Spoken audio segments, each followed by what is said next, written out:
OutKick 360 is back. Hello, friends. Alongside Chad Withrow and Paul Koharski, I'm Jonathan Hutton, Lance Lee, Jacob Swanson, Emma Notestein, David Reed, the chairman of the board, making the show happen. Glad you're with us. Happy Masters Thursday. Opening round at Augusta National. We'll be discussing that. Dane Brugler from The Athletic will join us in 15 minutes. Time to talk some NFL draft with one of the best analysts out there, the Beast. The draft guide each and every year from Brugler is amazing. We'll let you he'll tell you about this whenever he joins us, but over 600 prospects ranked this year. The list just continues to grow for him for a draft that will have just under 300 players selected 3 weeks from tonight. If you're watching on Facebook, please share the post, subscribe on YouTube, and we hope that you'll retweet on Twitter as well. What's up, guys? You know, it's a special day in sports when I'm wearing a shirt that matches a jacket behind us on this Masters Thursday. The green out. And even more importantly, when Paul Koharski is wearing the infamous Masters shirt. I would rise, except the camera does not follow me, and there's no manual camera All rise. operator. But this is the shirt that I wore to Augusta for practice round with the boys, with Catfish Jake, with was Asian Carp Allen there? Not this year. The year that he wasn't there with us. He was not there. He was not there. Uncle Guy famously he replaced Uncle Guy. Disappeared. Tried to ruin the evening after. We wouldn't allow for it because it was such a distinct pleasure. And I like this shirt, and I don't feel bad about wearing it that day. And that's the end of the story from my perspective. So, blow off, everyone. Blow off. We'll continue the story. And Paul, I would say, I would story say that I tried to end. It's a very unassuming, unnoticeable shirt. Yeah, you can't see on it. on an average day. When you're walking the grounds of Augusta National, it stands out. It does. I mean, you're being very nice. I mean, it's a questionable shirt on any day. Like, I'm not going to say it's an awful shirt. Can we show the button arrangement that Chad? I'm not going to say it's an awful shirt, but it's yeah. I don't wear an undershirt. I'm sorry. No, but I mean, are we trying to get that down to the belly button or what? No, this is too much. Unbuttoning. Show Hutton's collar right now. Over. It's the exact same. Hutton's looks very good. Now come back to me. Camera 3. It's the exact same. No, but this has an arrangement and it falls in a certain way. Yours looks unkempt. Unkempt? Yeah. That shirt like is Augusta. unkempt. Chad looks like Augusta. Like if you're walking the grounds, you have to go in and drop at least $200 in the pro shop. I dropped which money we did. in the pro shop. More than that. You know to be what? clear, I've never. This is what Paul does, though. He deflects, right? Because everyone questioned the shirt at Augusta National. I'm not saying it's a bad shirt. I'm saying it's a questionable shirt. You know what's interesting? I don't think that I necessarily find it bad, but it was bad at Augusta National. You know what's interesting? Nobody said anything about the shirt the day at Augusta. The Monday after, when we got returned, back. yeah, and we tweeted out the photo. And we tweeted out the photo. Then some Twitter feedback began. And then all of a sudden, we didn't want to people, ruin a nice including day. these guys, said, oh, yeah, people had objections about the shirt. It's funny. We're going to make a thing out of it, which is fine. It's good show content. We had a good time with it. But on the Friday at the Masters, nobody said You seem like you're having a lot of fun with it now, Paul. Or it was a Wednesday. Paul seems like he's having a lot of fun with it right now.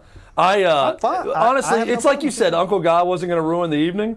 We didn't want to ruin a great day together by talking about that shirt.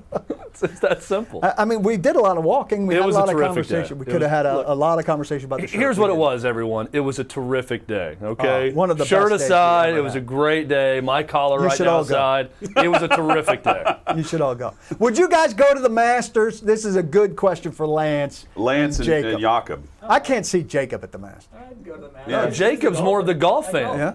Your dad's a big golf guy. Big golf guy. Today's a great day for him because we're going to talk golf. Yeah. Is he watching today for the first time? For the first time, Jacob's father will be watching his work. We got a the solid pressure is on. He was actually going to tune in until he heard that his son was a part of the show. Yeah. And then he said, no, I'm out. Jacob will also inform that the moment he left his home, his parents were trying to get rid of his trophies out of his room. Wanted him out of there. These trophies were such big wins. He says they're plastic. Any memory of Jacob. Oh, that's what it is. They're that big? Or the house is that small? You know what else took up too much room? The memory of Jacob as their son took up way too much room in their mind, so they wanted that the hell out. And just like his trophies. So they started to build their life back after Jacob left the house. Did they burn the trophies? No, he tried to. He wanted to melt them down. In a box. This show's really That's going to where take off trophies when we go. get a mic back there for those guys. Oh, by the so way. I it's can really coming. feel it. True It's coming. story this morning. So we've ordered a microphone for Lance and Jacob. I'm pulling out of the drive this morning, turning out of the neighborhood, and I notice a FedEx truck pulls into my neighborhood, and I think, should I wait 10 minutes to see if the FedEx truck is headed to my home? He couldn't wait. He's too anxious to get here. It was raining. I thought, maybe this is the day where the traffic returns to Nashville, and I just kept going. So maybe the microphone is there whenever I arrive home, and we have it tomorrow. But it's scheduled to be here at least by next week, and we will have these guys mic'd up, and a camera and a light and everything else. I can't wait for them to be a part of the show in that fashion. And I love the ease of commute. I hope I've not Yep, I agree. said anything I agree with untoward, that. Unless there's an accident, and it seems tell you like the people one are time- driving reasonably now. The one time I hit traffic is when we leave mid to late afternoon. It's weird. I feel like there's not as Everybody much traffic goes at home 5 early. o'clock as there is at 1:30 or 2 in Nashville. It's very odd. Well, you go through, I think, what's the worst stretch of Nashville highway. Oh, no. I'd say going south and around Vietnam Veterans Boulevard are the two worst stretches. And 24 Thank you. going to Murfreesboro also. Me going east, it's never a problem. I just think that little Paul's connector. gonna say that 'cause no one wants to live I there. just think that one little connector of like from our old office over to. Oh, yeah, to- it's bad there. But I miss that now. I'm going 440 and avoiding that Oh yeah. on the way so out. you're set. Yeah. The Masters leaderboard, as we begin, it's amazing to me year after year the names that you just expect to be atop the leaderboard after day one. Like I don't know about you guys. I look for Hideki Matsuyama Always. and Bernard Longer. Yeah, it's Like, always a they random. are always autograph. there. I have Bernard Longer. We need him on the show. But I think you could say I for should pull that any major, there's always a random old guy. Like it's Bernard Longer at the Masters, but there's always someone that's right there. Watson, the 1 year at the British Open. There's always some old player that's a former major champion that's right at the top of the There's leaderboard also after day always a one. couple guys you never heard of. There's a South African guy there whose pronunciation we ran through. We're about to show his a few name. times. It's a possible. So here you go. name. So Siwoo Kim and Corey Connors, as we begin the show, they're 2 under through 10. And then, Paul, there's your South African. Christian Bezuidenhout. Yeah, there you go. Which sounds very German to me. It looks very South African. I think the origin is German. No, it sounds like the way you just said that sounds like he's about to chug a beer out of a stein. Bezuidenhout. Or maybe do the boot chug. I'll or drink something. with him. Yeah, he's The going to go shoey. from this to Beer Fest in Munich. There's Matsuyama. Patrick Reed feels like he's always up there. Patrick early. Reed, yeah, former champ. You've got Paul Casey, who usually plays well this week. There are Charles Schwartzel, former Masters champion. As Another well. South African. There are certain players that are built for Augusta National, and they play well for a round or two every year. They're always atop the. When I say atop the leaderboard, I'm saying top 20, tied for the top 20 somewhere. There's a guy on the leaderboard I just saw, and earlier this morning he was up the top also, named Hudson Swafford.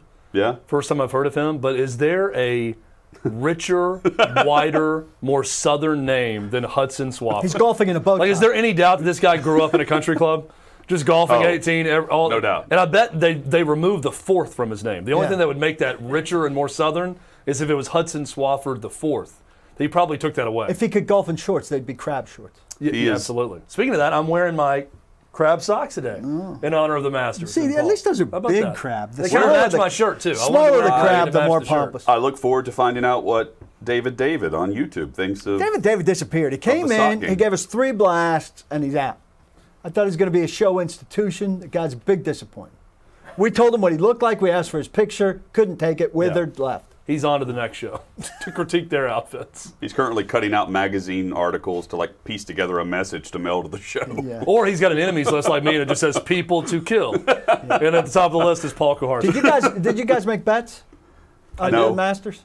I did not. I did. Who'd Who'd you got? take? I went very, very boring, and then I picked Dustin Johnson, Rory McIlroy, and Jordan Spieth. Well, you got no returns on these bets. You're No getting a nickel? returns? It's To like win. 700 to 1 to win. He's picking them to win. I'm picking those three, one of those three guys to win. So, yeah, no, it's got good returns. As I said, Cameron Smith, and my second was Tony Finau. I like those two. I mean, they're a bit of a long shot, but Cameron Smith was excellent last year. So, you He's know, I Australian, think you right? look for a guy who plays the course well, like you're saying. Yeah. You know, and he's one of those. So, you know. I love this week. It makes me want to get out and do yard work, even though we've already started that process this time of year. And it makes me want to get out and play golf. And then you get out there and you realize why you don't play on a daily basis. I have not played golf for a very, very long time. But I love sitting and watching everything that takes place at Augusta National. If you've never been and you have a chance to go to a practice round, do it. It's one of those events that is, television does not do it justice. So many and so often, if you go to a football game now, you know, if I were going as a casual fan, it would solely depend on the seat and whether or not I was close to the 50-yard line. Weather. At Augusta National, it doesn't matter where you are. It is a supreme experience compared to sitting in your living room at home. And you guys have both been there for, I know Chad has for sure. Chad was there the day that Tiger won. 2 years ago. I was there. You've been there for tournament play as well? No, just practice rounds. I mean, Chad, you tell me, but I can't, if I was given a choice, I think I would go to a practice round again as compared to going to tournament play. The ability to wander and not have to deal with the crowd in terms of getting a visual on your guy or follow the flow of the tournament. There's a certain freedom to that I really enjoyed. And I'd feel badly, like you talked us through watching Tiger, and it's awfully cool to be there for that. But you also talked us through the distance and the jumping that you were doing to see things. I don't want to rain on your parade on the practice round, which is awesome. You want to be there for the tournament. Yeah. There's no substitution for that. And the practice round is incredible, but I think you're going through some mental gymnastics to try to talk yourself into a practice round being better than the actual thing, because it is awesome. And the energy around it when the actual tournament's going on. Now, I was there for Saturday and Sunday. And I remember on Saturday, because I still have the image in my mind, Tiger was wearing purple. He had a purple Nike golf shirt on and gray slacks, because I got about 3 feet from Tiger at one point.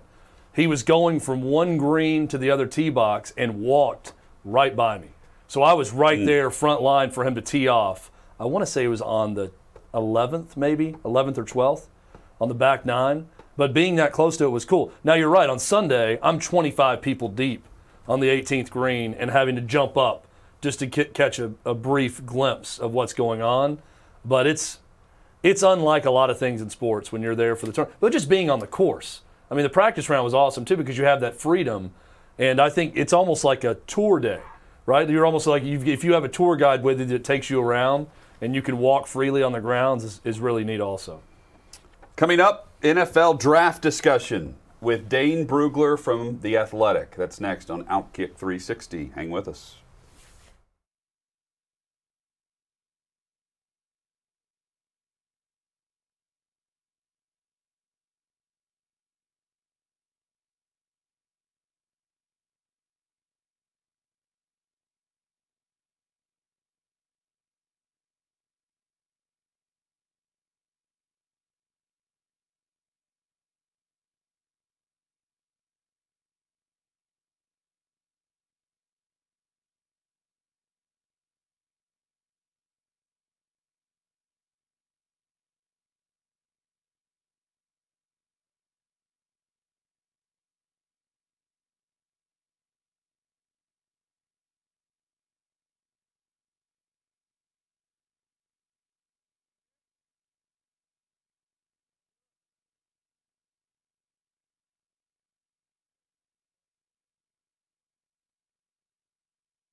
Glad you're with us for OutKick 360 across the OutKick network alongside Chad Withrow and Paul Kuharski. I'm Jonathan Hutton. You can follow us on Twitter at OutKick 360.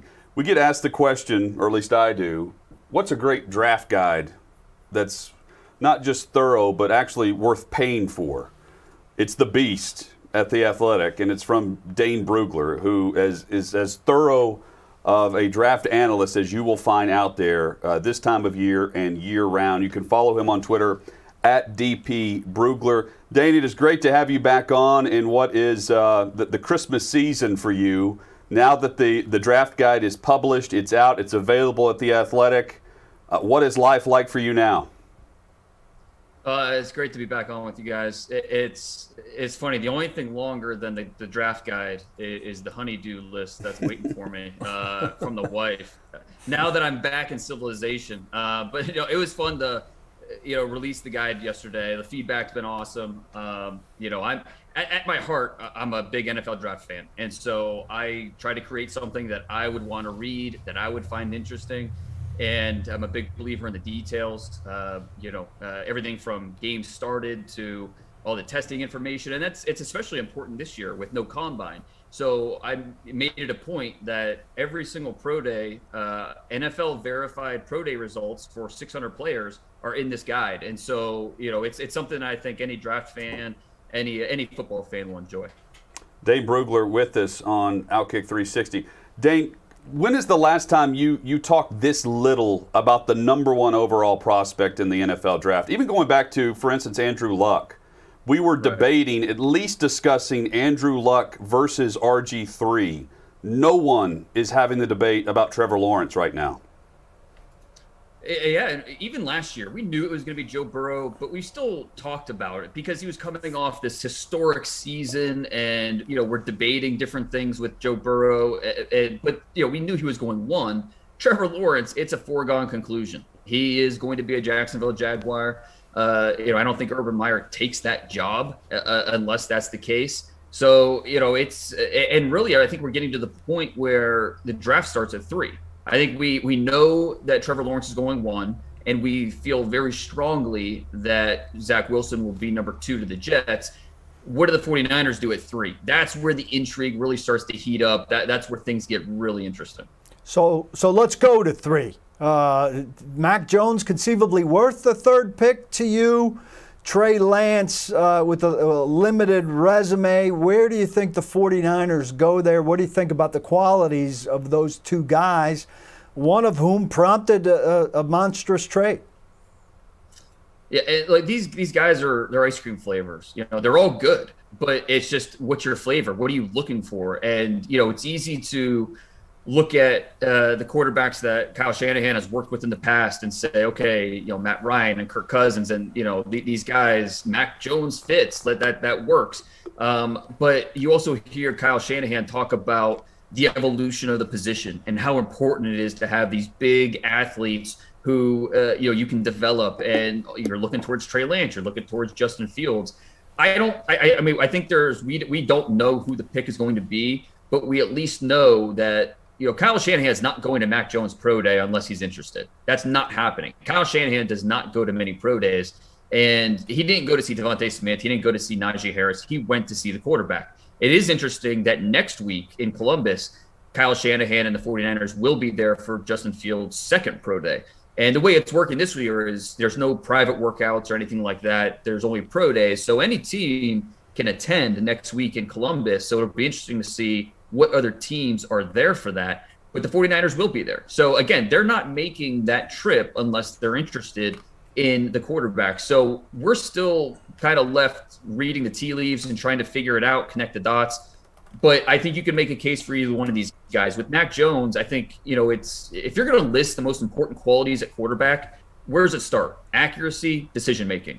And you could argue Mac Jones is better in those 2 areas than the rest of these guys. It's just, is he good enough in those other areas? Talking about mobility and arm strength and these other areas that it takes to be a winning NFL quarterback. So I can understand, the Mac Jones love, why, Kyle Shanahan would want him. he's my fifth quarterback. I'd much rather take the high upside traits guys that are very accurate players like Justin Fields or Trey Lance, but I can at least understand why Mac Jones would be the direction they could go. Well, and Dane, let's get into the ice cream flavor of Justin Fields, your fourth-rated quarterback on the list. He seems like a guy, it's kind of now a running joke about momentum in pre-draft build-up, whether the guys are rising or falling. But it does feel like Justin Fields is one of those guys that for whatever reason, you would have said at the end of the season he's the clear-cut number 2 quarterback taken. He's number 4 on your list, but a guy that's not getting as much talk in the positive as, let's say, a Mac Jones that we just discussed. What do you see in Justin Fields? What could he bring to an NFL team? Yeah, and I think it's become to the point where if you don't have Justin Fields too, you hate him. You think he's terrible. Like that's the kind of microwave this little world we live in when it comes to the NFL draft and these quarterbacks, especially. I would absolutely feel comfortable taking Justin Fields with the top 10 pick.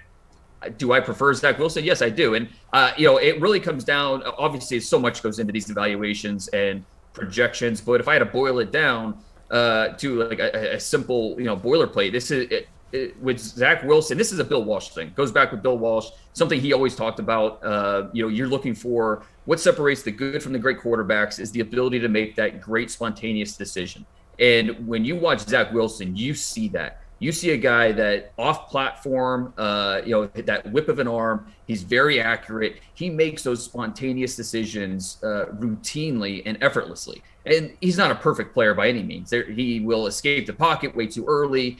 You wish you were just a little bit bigger body type wise. So, there's plenty of reasons why, Zach Wilson, there's issues with him. But compared to Justin Fields, he's a lot more methodical with the way he operates. And that's not necessarily saying he can't be successful. He absolutely can be successful at the pro level. He's a big athlete who is an accurate thrower, especially when things are in structure. When everything's on time, he's very efficient, very accurate. When things get off structure, that's where he can, struggle a little bit. He's more methodical, needs to be a little more urgent with his eyes, going from read to read, things like that. And I think he can get there because he's a bright player.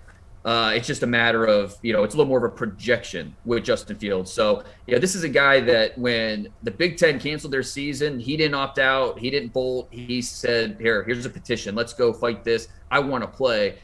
He was so eager to show the improvements that he made from his sophomore year. So big fan of Justin Fields. In a quarterback class like this, he just happens to be my fourth guy. So we already discussed Mac Jones. I want to get into one other SEC quarterback, Kyle Trask. He's 7th on your list. You mentioned accuracy and decision-making with Mac Jones. I saw a lot of that with Trask at Florida as well. What do you think of Trask? How big is the drop-off from Jones at 5 on your list to Trask at 7?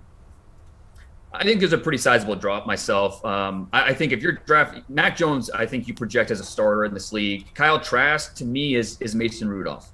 A guy that is a backup who can come in and start games if you need him to. The lack of mobility is a big issue for me with Trask. He's heavy-footed. He's not going to be a guy that creates those second reaction throws very often.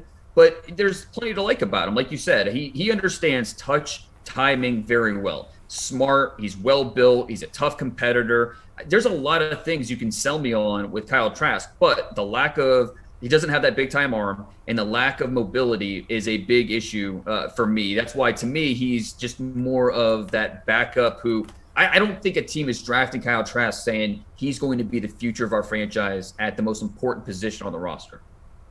Dane Brugler with us from The Athletic and, of course, the draft guide, The Beast, which is available through your subscription at The Athletic. It is fantastic. Over 600 prospects ranked, and you can see everything through the 2021 NFL Draft Guide.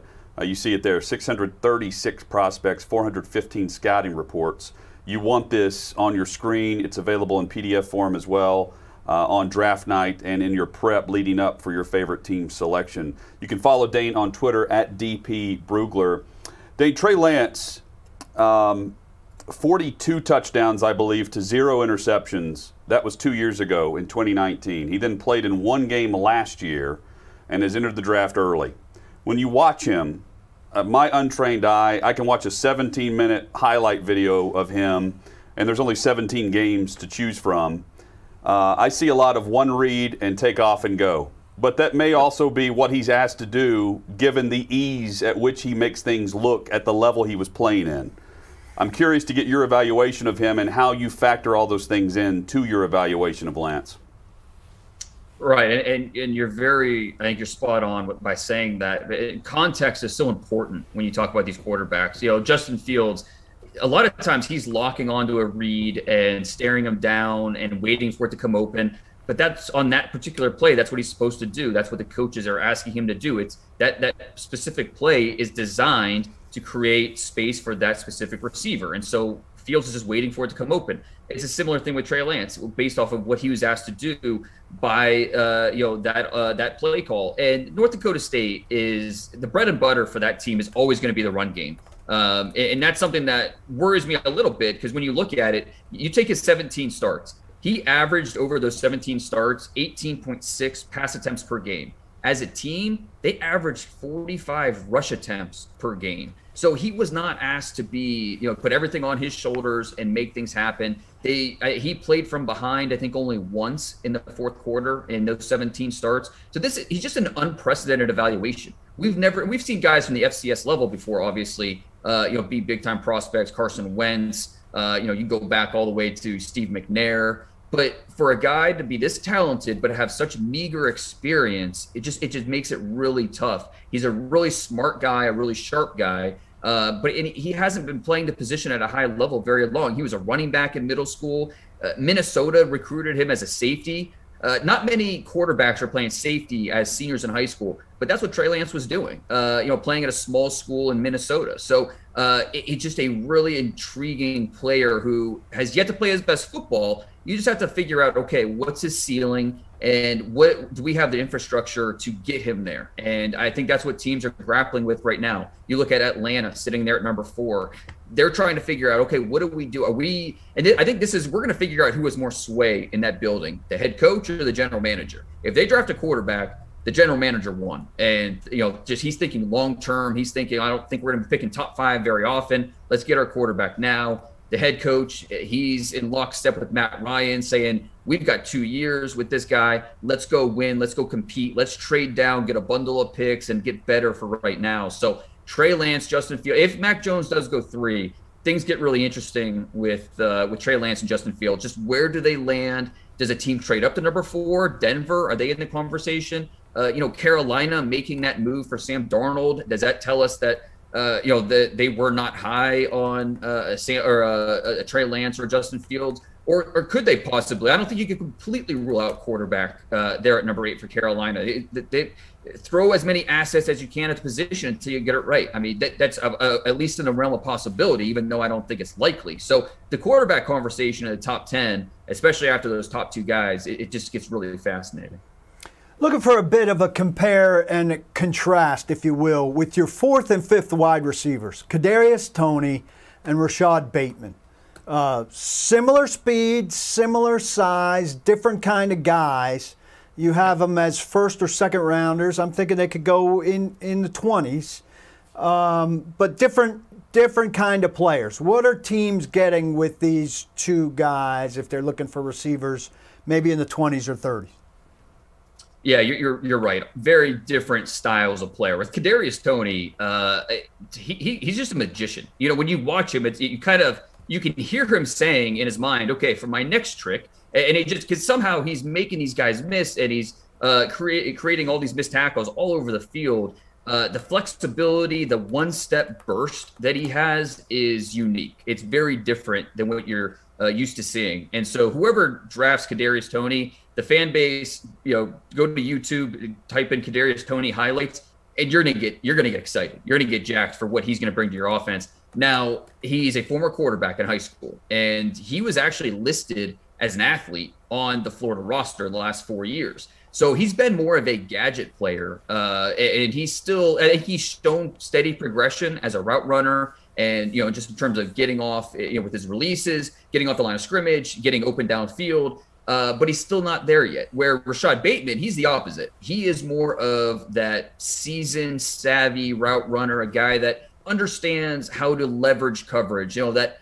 Keenan Allen, Michael Thomas type of mold, a guy that I don't think he necessarily plays up to his time speed. He ran a 4.41, which is a really, really good time, obviously. I don't think he plays up to that speed consistently, but he's a guy that understands how to beat coverage, how to find their blind spots, and he's very seasoned player. So I think you're looking at two very different styles of player. One with Kadarius Toney, he's going to be more of your yak threat, a guy you just try to get him the football. He'll take maybe more steps than you want as he tries to get open, but he's going to get open.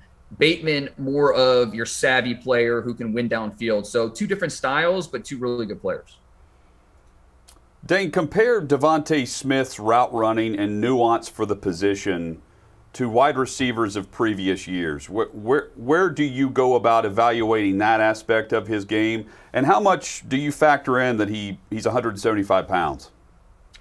You know, it matters, and it's the answer to that's going to be different from team to team. Some teams are going to say, I don't care. I saw him in the SEC start double-digit games the last 3 years. He avoided major injury. I will gladly take my chances on Devontae Smith. Then you're going to have other teams that are going to say, he's the outlier, and we're not going to bet on an outlier in the first round. You know, at certain points in the draft, we'll bet on outliers, but not the first. And so there's just differing opinions on 170-pound receiver, especially when you're talking about probably a top 10 pick, top 12 pick to get Devontae Smith. I think, you know, you go back to last year in the first round, Justin Jefferson out of LSU had a remarkable rookie season. And a big part of that was just how polished he was as a route runner. And that's what you see with Devontae Smith. His gliding speed, his ability to uncover, he's very skilled at that. It's something that it's almost like a dance, and he's very advanced for a player that's not taken an NFL snap yet, who has not received NFL coaching. There's just very little wasted motion in his movements. You know, he can create after the catch. He probably has the best ball skills of any receiver in this draft. There's so much going for him. It's just you have to get past the fact that he's 170 pounds. He just doesn't have that body type that you necessarily want. And this isn't a case where, just get him to an NFL team, he'll put on 10 pounds, he'll get up to 180. He just doesn't have the body type for that. And, you know, it's not like he's coming from Alabama State. He's coming from Alabama that, you know, they breed these guys. And if he could put on more weight, he would have already to this point. So he is what he is. He's a 170-pound receiver who, you know, if he takes some hard shots, you know, maybe it's going to take him a little bit to get up, but he avoided major injury in college. And at some point in the first round, he just becomes too enticing to pass up. So, Dane, I've got a case study for you. Good player, good prospect in a bad offense with really bad quarterback play. And I'm talking about Josh Palmer at Tennessee. Just specifically with him as a prospect, but also how difficult is it to rate a guy, to evaluate a guy that's clearly just in a bad system, but you can see the potential? Yeah, and that's where context matters when you're watching the tape on these guys, and understanding, okay, who are they facing, who's throwing the football, you know, just how is the offense designed to work, what are they asking of this player, you know, all that matters. And with Josh Palmer, the inconsistent quarterback play certainly plays a part. You know, a guy that he was, you know, a starter the last 4 years, and he has under 100 career catches at Tennessee. That's obviously, like, you know, why is that? And you look at the quarterback position and how, you know, just the inconsistency at that level, that certainly plays a part. You watch him against Alabama, go up against Patrick Surtain, and you see a guy that can stack and win vertically, tracks the ball really well. You didn't see him create after the catch very much. I don't think that's his game. That's not where he's at his best. But a guy that could win off the line, and he ran a 4.51 at the pro day. I thought he'd run a little bit better. I thought he'd be in the 4.4s at least.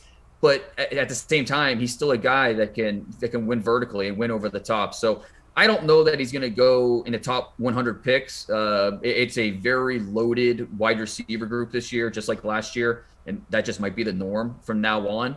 But somewhere early day 3, I think team's going to get an excellent value with Josh Palmer. You've got Zaven Collins as your third linebacker. You break it down linebackers and edge rushers. I know NFL teams really like versatile guys. I like guys that come into the league, though, and have a defined thing to rely on at least. Do you think some teams will cast him as an edge rusher? And what kind of teams would those be? How do you see him fitting? Sure, and I think it'll be different from the team to team. Teams that run predominantly like a 3-4 where they've got an odd front and they just move their linebackers around. You could use it as Zaven Collins as your Sam and let him put his hand on the ground on third downs or passing downs, or let him line up as a Mike and just do these different things. I think you get to look at the versatility as a selling point, as something that you can really tap into to get your best personnel on the field. And Zaven Collins is so rare because he's 6'5", 260 pounds. That's 10 pounds bigger than Azeez Ojulari, who's my top-ranked edge rusher in this class. But he's still tested like better than a lot of linebackers that are 20 pounds lighter. So he's big, he can move. I think the versatility is a big selling point with him. You need to have a plan if you draft him. How are you going to use him? You can't just draft him and say, well, he can do a little bit of everything and throw him in. You have to have a plan with your defensive coordinator and say, this is exactly what he's going to be for us on 1st and 10, 3rd and 3, all these different situations. This is how we envision him fitting in our defense, and then making sure that you feel comfortable with, his mental capacity and what he knows, what he doesn't know, where does he need to develop, all those things. But this is a player who, he was a high school valedictorian growing up in Oklahoma. The coaches speak really high of just what he was able to do. And so there's a lot to like about Zaven Collins. I don't think it's going to take much to sell yourself on what he can bring to your defense. Dane, a couple years back, Jeffrey Simmons was a top 10, some said a top 5 prospect. He fell all the way to the Titans because of injury, because of the ACL and the pre-draft process. Caleb Farley this year at corner has a pre-draft injury, microdiscectomy, I believe, is back surgery, and then he opted out last year due to COVID. Could he be in that same boat this year, where he falls down to the bottom of the first round simply because of the injury, and how much value is in that player in the 20s? If we're just talking about ability and throw out the medical stuff, Caleb Farley is an easy top 10 player in this draft, in my opinion. He's really interesting because he was a quarterback in high school. He goes to Virginia Tech as a wide receiver, never played corner in his life until 2 years ago, the 2018 season opener against Florida State. He had 2 picks in that game. So this is you watch, and he opted out this past year. So we're talking about a guy with only 2 seasons of experience at corner. But throw on the Miami tape from last year, and the speed that he plays with is so impressive. The burst is it's just different than most corners. And this is a guy that's 6'2", 200 pounds, 33.5-inch arms. He's huge. So I'm betting on those traits all day. Now, the medical stuff, that's where it gets dicey. And it's not like this, this back issue is the only thing. He also had back surgery back in, I think it was the 2019 season. Yeah, he missed the final 2 games of 2019, had offseason surgery. He also had an ACL when he first arrived in 2017. So it adds up. And, that has to factor into your decision-making about where you feel comfortable taking a player that, with Jeffrey Simmons, aside from any of the off-field stuff, just the injury stuff, it was just that one ACL. With Farley, it's a little bit more than that. We're talking about 2 back procedures and an ACL previously in college. So it's just going to come down to the medicals. What are the trainers, what are the medical staff telling you? Do they feel good about when he's going to be ready? Is he going to be ready for training camp? Is he going to be ready for the start of the season? That factors in as well. But at some point, late first round, probably maybe even this early second round, you're talking about getting a great value on a premium talent in this class who could end up absolutely being a steal because of these medicals. Najee Harris and Travis Etienne ranked atop your running back board, 2 different types of backs, scheme fits very much so. Which back fits more schemes? Which back in your mind is a first-round pick for sure? I don't know that either of these are a first-round pick for sure. Okay. It's certainly possible. I think right now Vegas is saying 1.5 over/under on running backs in the first round, and I think if I had to put money on it right now, I'd say under, just because I think we're going to see a lot of teams look at, the other positions of need, tackle and pass rusher, and these other positions that are strong in that late first round range. And maybe Pittsburgh, pick 24, maybe they could do that. Maybe Miami, maybe the Jets, but more than likely not.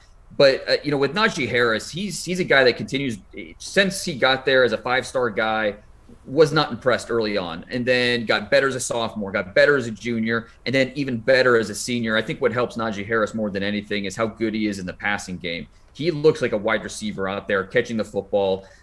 He's a power back, but he also has patience and quickness. There's a lot of Matt Forte to Najee Harris, just missing that long speed element. You don't see a lot of big plays from Najee Harris in terms of 50-yard runs, 60-yard runs like Matt Forte did, but a lot of the rest of it is pretty similar. And then with ETN, I think you have to just it comes down to your comfort level with him on third downs. How comfortable are you with him as a blocker? And then they really made it a point to get him involved in the passing game as a receiver the last 2 years. And he had, I think, 102 catches in his career at Clemson. So, plenty of experience. He got better in those areas. He's a little bit more of a home run threat. And there's a lot to like about both these players. I think Javonte Williams from North Carolina, you could probably even throw him in that mix.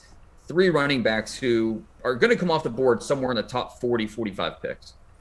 Are the best scouts that you know, Dane, saying, hey, we could really take advantage of no combine and no personnel workouts, no single team workouts, because we can see through all of this? We trust our film evaluations. We can take what we need from pro days. Do you think the cream rises to the top here, or do you think that this levels things out for everybody in a way that's dangerous to the best teams and gives teams without the great scouts an advantage?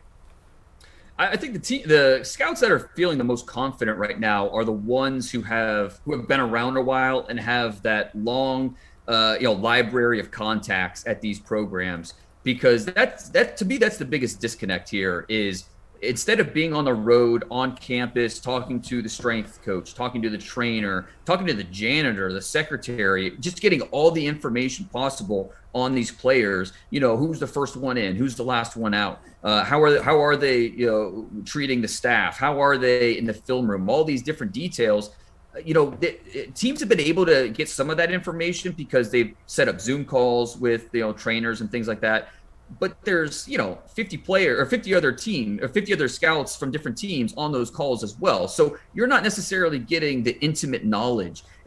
But so the scouts that have been around a while, that have these contacts, have that network with these different college programs, they're the ones that are feeling a little more confident right now about, okay, we found out that this guy really doesn't love football. He's a guy that is really talented, but it's going to take a lot of motivation to get him to play at his peak and different things like that, where maybe another team is not able to get, that to that extent, that knowledge. So I think the teams that have a really experienced staff are feeling the most confident right now. So one more for you, Dana, we'll let you go. But I want to follow up on that idea of scouts and a player and look at Isaiah Wilson and what happened with the Titans draft pick of him and how that's just a complete and epic disaster in 2 different places. Miami cuts him also. When you see a story like that, and I know you evaluated Isaiah Wilson, is the first thing that comes to mind is the team was given bad information with people in that program? Is it the team didn't do their homework? Or is it, boy, that's just a complete shock and the kid fooled everyone while he was in college? Where does your mind go when you see a story like that? It's got to be a little bit of everything, right? I mean, it's because I don't want to say like the Titans didn't do their homework, but because I have no doubt that they did, but to the extent that this just nosedives so quickly, it's just, we've never seen anything like it. But I know myself. I went back to my notes on Isaiah Wilson, and I'm reading quotes from the offensive line coach, and he's saying, this I love this kid, and he's so talented, and I can't wait to see what he's going to be in the NFL, and it's all positive stuff. And I think that next time you talk to that offensive line coach who's now the head coach at Arkansas, maybe you think twice about the information he's given you. And so I think that's really what it comes down to, is knowing what to trust, who to trust, And I think it's really going to be interesting to see how that situation affects teams this year with not having that one-on-one. That's why the Senior Bowl was so important, because teams could be one-on-one with these guys down there in Mobile. That was really their only opportunity. The pro day, a little bit of that, but you're not allowed to take these guys out for dinner or, have the intimate one-on-one time that you're usually allowed to have, especially with the 30 visits and the things like that. So this year is just so different. It's a little tougher to get to know each one of these players. So there might be a more of a margin for error here in terms of not fully understanding the person, even if they have a good grasp of the player. So it's going to be interesting to see if there is a ripple effect here, how that Isaiah Wilson situation affects teams and how they draft this upcoming year.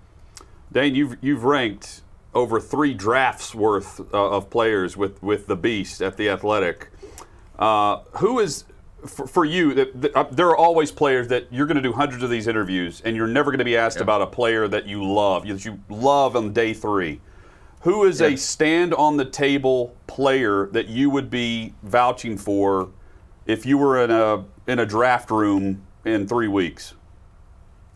Well, okay, I'll give you a guy this year who's really, really intriguing. His name's Jacob Harris out of UCF. He was a big-time soccer player. He grew up wanting to play MLS and be a big-time soccer player. He actually played all through high school. He had a soccer scholarship to Florida Gulf Coast. His senior year of high school, they coaxed him out to the football team and say, hey, just try it. So he plays 1 year of football basically as a safety. He goes to Florida Gulf Coast to play soccer, and after a week, he's like, you know what? There was an itch there. I kind of like that football thing. So he walks on to Western Kentucky. It doesn't work there, so he goes home, walks on at UCF, and they turn him into this wide receiver tight end hybrid, 6'5", 220 pounds. And at his pro day, he blew it up. 4.40 in the 40, 6.51 in the 3-cone, which is just silly, 40.5-inch vert. You see a guy on film who is a budding talent. There's a lot of ability there. Didn't get a combine invite. He's flying under the radar. But if we're day 3 and if he's on the board in the 6th round, I'm taking a swing. I'm taking my chance on a guy with those types of traits. He had 8 touchdowns last year. More drops than you want to see. But, I think he's a guy that can get better in that area. I think there's a lot of ability there. He played special teams, had 10 tackles. So in my mind, in the 6th round, at worst case, I feel like I'm getting a good special teams player, but also a guy that there's something more there. And I think we can get it out of him and maybe even be an impact player for us down the road as a hybrid tight end, big slot receiver. For those watching, listening to the podcast, if you subscribe to The Athletic, you get The Beast with your subscription.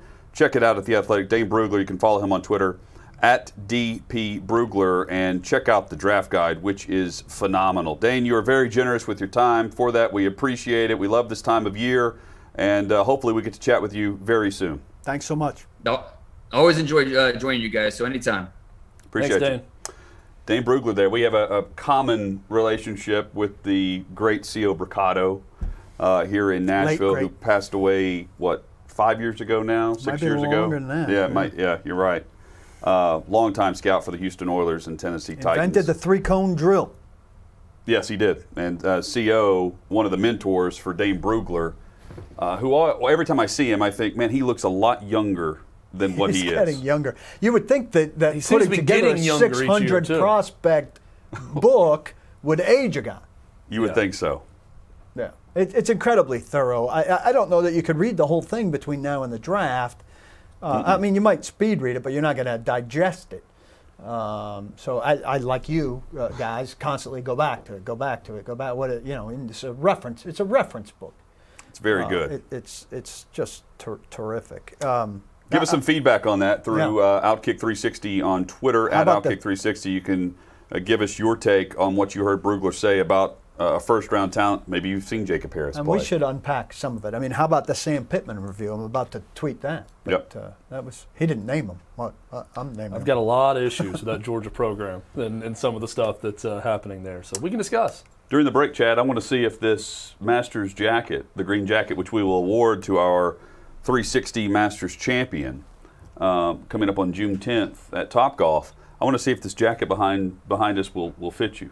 And Who looks better in this jacket, me or Dustin Johnson? We'll find out in the break. We already know the answer. And here's one sad thing about the break. We go silent because Hutton, as he puts this jacket on someone, sings a song kind of like the Miss America song when she's crowned. And so you'll have to envision Hutton singing, something like, "Here he is, Masters jacket winner." Goes kind of like that. I kind of ruined the silence for me. That's exactly how it goes. Yeah. So if you're watching on the stream, stay tuned. We award and we try to hopefully we don't have the small coat. This is a very small jacket that I ordered for our Masters champion. Little jacket. We're about to find out. Ruined that song and the tees. We'll be back next. We'll find out if the jacket fits Chad, and details on the 360 Masters next.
OutKick 360 rolls on and announced this morning the 360 Masters coming up at Topgolf Nashville on Thursday night, June the 10th. It all benefits the Leukemia and Lymphoma Society of Tennessee and Catfish Jake in his candidacy for the Man of the Year campaign for LLS in 2021. We have done this in the past. It is back for the second annual event. It was a massive success in 2019. The event is called the second annual because we had this on the calendar last year, but were forced to cancel. It is back for 2021, and the winner will receive the green jacket that Chad Withrow is currently wearing. It's beautiful, Chad. You have the jacket. I will say it is one size fits all. It is one size fits all. Sort of. No, well, I mean, whether it fits or not. Yeah, it's on the jacket. now. I mean, I got it on. But here's the Barely, but I got it on. Here's the concept of the event. We have full bays at Topgolf Nashville. You purchase a team of 6 players with 1 ticket. You can go to OutKick 360 on Twitter, on Facebook, on Instagram. You can find the link there. You purchase your bay. All proceeds will go to the Leukemia and Lymphoma Society. We're going to sell this out very quickly.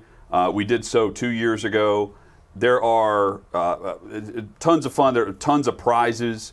We will have an individual champion, which Topgolf and all of their computer software system can keep up with the individual players. So we award a OutKick 360 Masters Championship. You will receive the green jacket. You will receive a putter from Seymour Putting Company, which is Big $350 right to $400. We will also have a team award where all 6 members of the winning team will receive a round of golf to the Golf Club of Tennessee. There's a waiting list to become a member at that course. It's a phenomenal course right here in Nashville and among Golf Digest's top courses across the entire country, among other prizes. Terrific prize pack. But a huge thank you to Taylor Farms and to Lucent Logistics for making this happen, and to Catfish Jake for stepping up and running for the Man of the Year campaign for the Leukemia and Lymphoma Society. Check us out on Eventbrite. You can just search out 360. You can search out OutKick.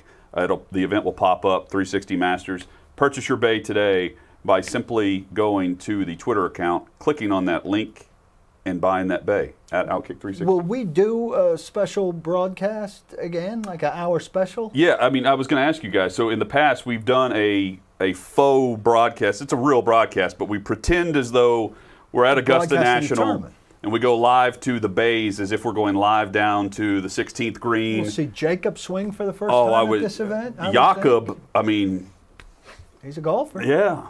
I want to. Can I invite Kirby and have the head-to-head rematch? Yeah, we had our featured pairing in 2019. It was Kirby Allen Kirby's Truth against Paul Koharski's Arbiters. And Kirby jumped to a lead, and then I got in his head and I beat him. Yeah, it's a great night. It is a great night. If you have a team of 4 instead of a team of 6, let us know. We'll put some free agents on your team from OutKick or friends of the show that will pair with you. Maybe you can play with Lance or Jakob that evening and go for the green jacket. It's a great time. Well, and if you're listening on our affiliate in Knoxville right now, we like to channel Jordan Belfort from Wolf of Wall Street, Leo's character, and say we're not leaving. Much like he once said, I'm not leaving. Well, we're going to have a lot of events, so we're not leaving with big events like this. This is the first of what we hope will be staple events with OutKick 360. With this event coming up at Topgolf, we will continue our tradition of a fantasy football draft party that's going to be happening later this summer.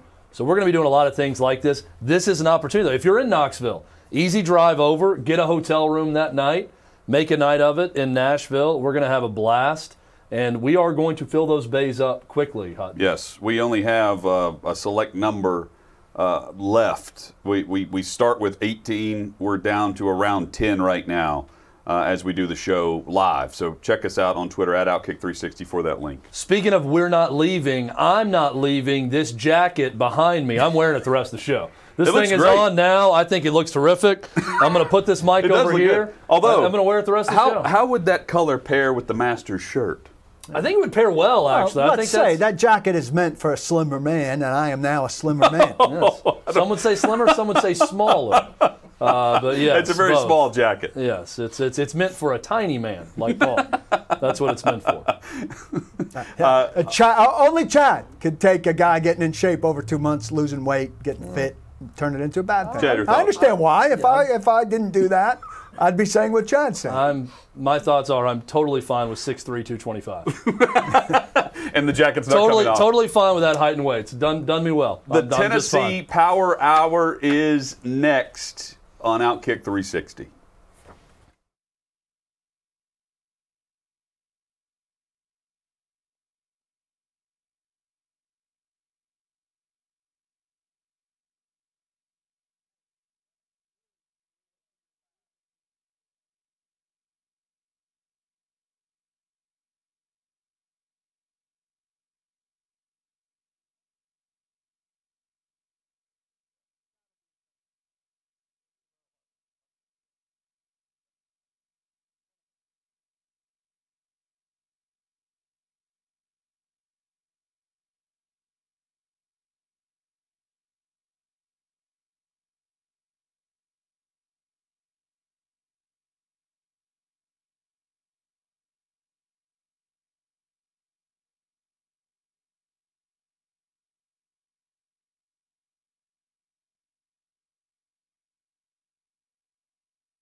OutKick 360, and the Tennessee Power Hour is here alongside Chad Withrow and Paul Koharski. I'm Jonathan Hutton. Thanks for being with us. Thanks for listening on Fox Sports Knoxville. Great to have our first affiliate for OutKick 360. If you're watching us on YouTube, we hope you'll subscribe. Hit that alert button as well. Do it. Facebook Live. Right. If you're watching on Twitter, give us a retweet on Facebook. Please share the post. And let us know your thoughts throughout the show. You can interact with us in the chats, but also at OutKick 360 on Twitter. I wanted to, we had this great conversation with Dane Brugler. Always enjoy him. Really enjoyed that conversation. We've been talking a lot about the limits of a no combine, no individual workout, how you're going to get to the bottom of it. One of the things he said there is, I think if you're got an experienced staff, experienced scouting staff, you've got a benefit of those long-term connections. What I hit? No, it's not you. I'm laughing at Jacob. It's something I just saw the replay of. I'm sorry. I just saw the replay of the account. I'll tell Paul about it later because I can't talk about it on Knoxville Sports Radio. I just saw you break, and I'm like, well, do I Saturday Night Live here? You look and sound great, Paul. Keep going. You look beautiful, Paul. Sorry, I lost it. So the Titans, to me, do not have that sort of experienced staff. Monty Ossenfort has that kind of experience. Yep. Ryan Cowden has that kind of experience. But their scouting staff, as I've said time and time again, is largely younger guys who've not been that around that long, who are being groomed by John Robinson and brought up. They all seem kind of similar age and makeup. Am I fair there? That's fair. So they don't have, once upon a time, the Titans staff, I would have said, was too old. And they didn't have the young, and that was a criticism of Floyd Reese. You've got all old guys. It wasn't that long ago. I remember, I think you were with ESPN at the time. I think you wrote a column about, or maybe it wasn't ESPN, right as you started your site. You wrote a column about Robinson willing to give young guys a chance scouting. Right. Now I think it's too much. Right. And certainly in this time, I think it's too much. I wonder if it was a factor in the Isaiah Wilson thing. Well, John Robinson's been around for a while, and that first-round pick is a GM, sure. and he's got people he can ask. But you want your minions to, you want it to be, you need the area scout, and then you need the cross-checking scout from this side of the Mississippi, and the GM. You should have at least 3 very thorough opinions who are. And John Robinson, as thorough as he may be, is not going to be the guy that necessarily knows the janitor and the secretary at Georgia or whatever school. That's going to be the area scout. And so do the Titans have area scouts that know all of those kind of people? I think less broadly, generally, I'm guessing, than a lot of teams that have more of a representative mix of age groups than the Titans, who don't have old heads, so to speak. We're getting great response to this on Twitter. You can interact with us there at OutKick 360, talking about Isaiah Wilson, the mistake the Titans made, who's to blame. I asked Dane Brugler about, when you see a story like this, do you immediately think, boy, someone's lying to the team about the person? And he said it's all 3. Yeah, it is. The team missed, someone's lying to them, and maybe it was a little bit of a surprise it got that bad that quickly with someone like Isaiah Wilson. Moose on Twitter says, I don't blame college coaches for protecting their players and trying to get them into the NFL. However, NFL GMs and scouts should take their opinions with a grain of salt. No, this is not accurate. The scouting industrial system works where we're not talking about on-the-record comments. We're talking about private conversations. And college coaches build their reputations, position coaches, coordinators, and head coaches, of being honest with NFL. If you miscast a guy to an NFL scout, you're ruining your reputation, and you're hurting your program, really.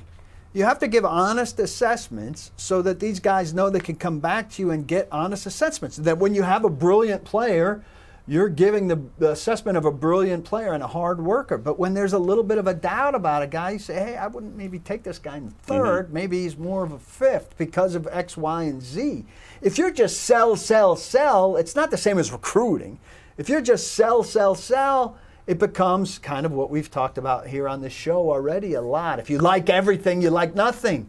And if they come to you and you're saying all good things about all your guys, guess what? They move on from you and they go talk to the janitor or the secretary or the honest professor or whoever that'll give you an honest account of a guy. They're not looking for fluff. They're looking for honesty.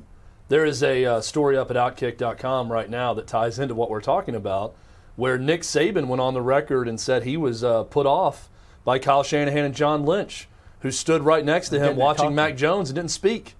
Didn't as much as say hi, didn't ask a single question. Said, stood next to me the whole time. He said, you know, maybe they thought that it was against the rules to talk to me. I don't know. But they didn't say one word to Nick Saban the whole time they were there watching Mac Jones, which immediately I'm thinking, well, maybe they think that Nick Saban's not going to tell them the truth about one of his players. Or maybe they don't feel the need to talk to Nick Saban. They can watch for themselves what's going on. It was certainly odd that would happen, and that Nick Saban, who I'm sure talks to a lot of NFL coaches and scouts, was so put off by it that he brought it up in an interview that Shanahan and John Lynch did that to him. But this kind of ties into what we're talking about what's real and what's not. We would all expect that publicly a coach is going to go to bat for their guy if they finish a program with them. Absolutely publicly. You get respect in those circles, Paul, I think you're right, by giving a brutally honest account for those players. Here's another thing that we've been talking about, Hut, that and Brugler made reference to it early, part of the challenge, extra challenge for him in putting together the beast, the behemoth, for him, independent NFL scout verification of 40 times, because we've been talking about these pro day times. It's not just necessarily that they're inflated consistently, which it seems they have been, but the reason that the combine is beneficial at 40 times is everybody's running on the same track. Everybody's running on Lucas Oil Stadium's turf, right? And instead of running at several hundred different venues, fast track, slow track, whatever. They all seem to be fast tracks. Nobody's running on a slow track.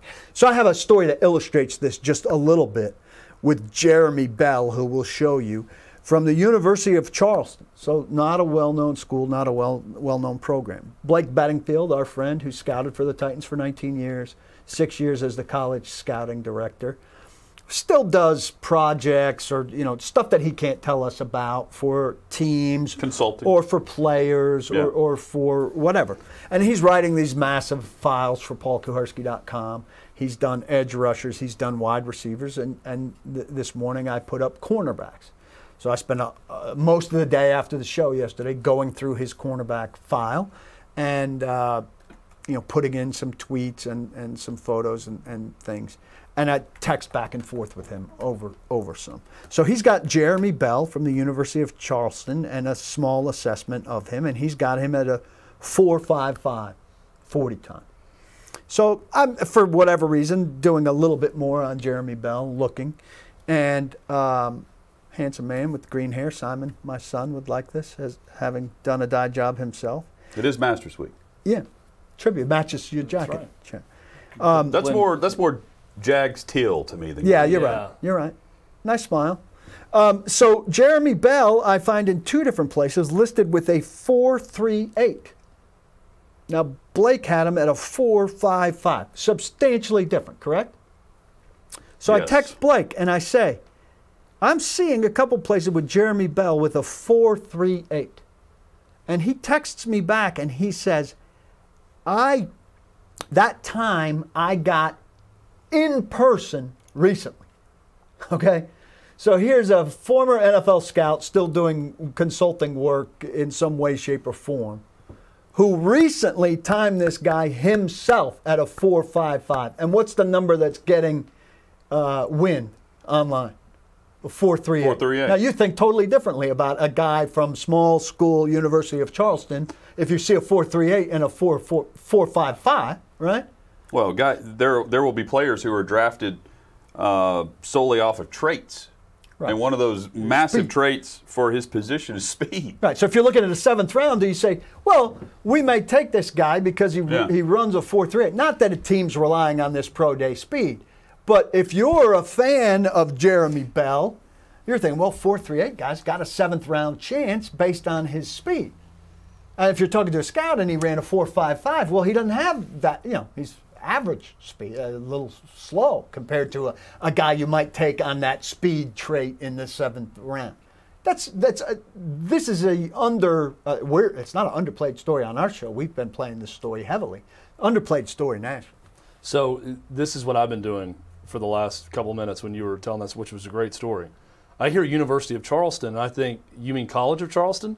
In Charleston, South Carolina. So I look it up. The University of Charleston, same color scheme West Virginia, as College of Charleston, but it's in Charleston, West Virginia. Yeah. And I couldn't find if it was different or not until I looked at the schedule and saw they're playing much smaller schools. And finally, I had to go to the University of Charleston website, not the athletics website, to find the address of the school, because I'm thinking, this is a weird world where I'm thinking of the same school, College of Charleston, University, and the same colors when you look at the website. Well, but anyways, it's a smaller school in Charleston, and West Virginia. I will say, it's not But just... immediately I would think of, College of Charleston. It's not South just Carolina. a problem. I mean, I obviously Googled Jeremy Bell, University of Charleston 40 time or pro day result. I didn't find anything.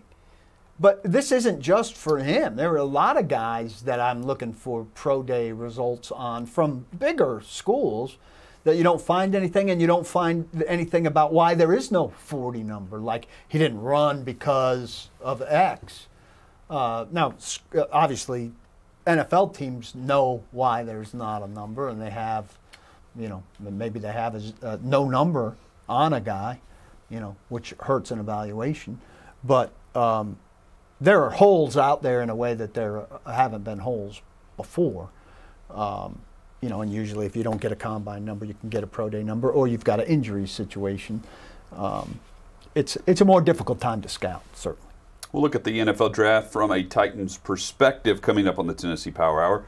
A lot to get to as well. Chad, there's plenty of news on Rocky Top with spring practice going on, players declaring for the NBA draft. Animal abuse. Animal abuse and players being suspended. A lot to discuss there across this hour as well. Just pick a topic. Let's go with them. Spin the dial. Pick a topic, pick a sport on the Tennessee Power Hour OutKick 360.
OutKick 360 rolls on, and by the time you're listening to this on the podcast, we'll know what Brooks Koepka did to finish his round.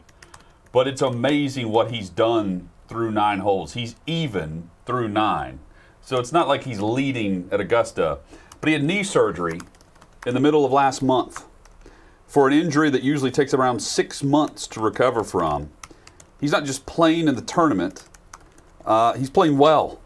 He's even through 9 holes while walking the course at Augusta National. Dislocated his kneecap, which forced surgery. And this took place in early March. Generally, according to this doctor who's tweeted out through Ian Rappaport, generally a 6-month rehab. Koepka playing after 1 month. And who knows what he ends up doing. He says, hey, I wouldn't show up if I knew I was going to finish second. And he was just trying to see if he could withstand the issues that would come from walking the course, where he started on Monday by playing 4 or 5 holes, and now he's teed off to Augusta National. I love stories like that. Well, he's just a freak athlete. He is a big-time, show-up in the big moment type guy, not concerned with non-major championships, and always there in the big moments. That's Brooks Koepka, and it's an impressive story. I actually know a guy, so he dislocated that kneecap playing around at home with his kids, right? Yeah, he or just slipped playing around and the fell. house. He slipped and fell. So I know a guy who has a similar injury, and he had it playing with a nephew or niece, and dislocated that patella, and it continues to happen all the time. I love Hutton when his hand comes in the shot like that. I feel like he's like big time about to do something. Like he's talking. He's like, no, this. Like I'm gonna do. Get on Hutton's shot. This is gonna be me now from here on. Hutton's shot. Should I put my hand? Yeah, everybody in Hutton's shot. Everybody in. Ready? Team. Break. Hands above the table, please. Yes. Always Tables. Tables, yes. Desk, little trays, as someone said. TV trays, as someone said. Follow us on Twitter at OutKick360. Chad, before we get back to the Titans discussion, your thoughts, we mentioned this in the final minute of the show yesterday, but Keon Johnson's going to be a lottery pick. Maybe a top 10 pick before it's all said and done in the NBA draft. But the separation between the top tier players and Keon Johnson, there's a wide gap there for me. But for a player who is guaranteed that salary and guaranteed to be not just a lottery pick, but it sounds like he could go really high, he's making the right call by hiring an agent and headed to the pros. Yeah, it's the right call, and it's really. It took one dunk against LSU to realize he was ready to go. It took longer than I thought for him to announce that he was going to go pro, honestly, because it seemed like a no-brainer by the end of the season. He took a couple weeks after Jaden Springer announced. Really, the news now for Tennessee, awaiting John Fulkerson to see what he's going to do. You've got Drew Pember, Devontae Gaines out as transfers. Jaden Springer, Keon Johnson out, leaving early for the NBA draft. They've still got a lot of roster flexibility. You've got Justin Powell coming in from Auburn. You've got Kennedy Chandler, who's going to be a day one starter at point guard, 5-star. You got Jemai Mashik from California, who's going to be a contributor.